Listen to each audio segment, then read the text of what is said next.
ঋণের বোঝায় যারা জর্জরিত, বিষ্ণু ইসলাম চমৎকার একটা দোয়া শিখিয়েছেন। আমাদের অনেকে ঋণের বোঝায় জর্জরিত, আছে না নাই? এদিকে কেউ আছেন? থাকলে হাত তোলার দরকার নেই, থাকলে এই দোয়াটা পড়বেন। এক সাহাবীর নাম আবু উমামা, নামাজের ওয়াক্ত ছাড়া উনি মসজিদে যেয়ে বসে আছে। বিষ্ণু বললেন, কিরে আবু উমামা, নামাজের তো ওয়াক্ত হয় নাই, মসজিদে কি?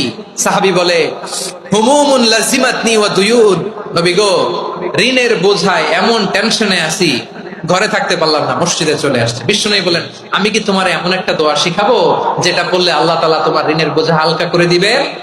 আবু উমামা বললেন, ইয়া রাসূলুল্লাহ, অবশ্যই শিখাবেন। বিষ্ণু বললেন, তাহলে তুমি পড়বা, আল্লাহুম্মা ইন্নী আউযু বিকা মিনাল হাম্মি ওয়াল হাযান ওয়া আউযু বিকা মিনাল জুবনি ওয়াল বুখল ওয়া আউযু বিকা মিন গালাবাতিদ দাইনি ওয়া কাহরির রিজাল।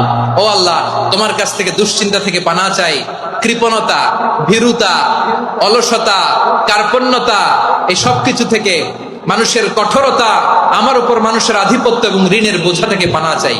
এই দোয়াটা যখন বিষ্ণু শিখাই দিলেন, আবু উমামা বারবার এই দোয়া পড়ে, আল্লাহুম্মা ইন্নী আউযু বিকা মিনাল হাম্মি ওয়াল হাযান ওয়া আউযু বিকা মিনাল আজজি ওয়াল কাসাল ওয়া আউযু বিকা মিনাল জুবনি ওয়াল বুখল ওয়া আউযু বিকা মিন গালাবাতিদ দাইনি ওয়া কাহরির রিজাল। আবু উমামা বলে, এই দোয়া আমি পড়তে লাগলাম আর পড়তে লাগলাম, কিছুদিন পরে দেখা গেল বিষ্ণুবীর শেখানো এই দোয়ার বদৌলতে আল্লাহ তাআলা আমার সব ঋণ পরিশোধের ব্যবস্থা করে দিয়েছেন। পড়বেন।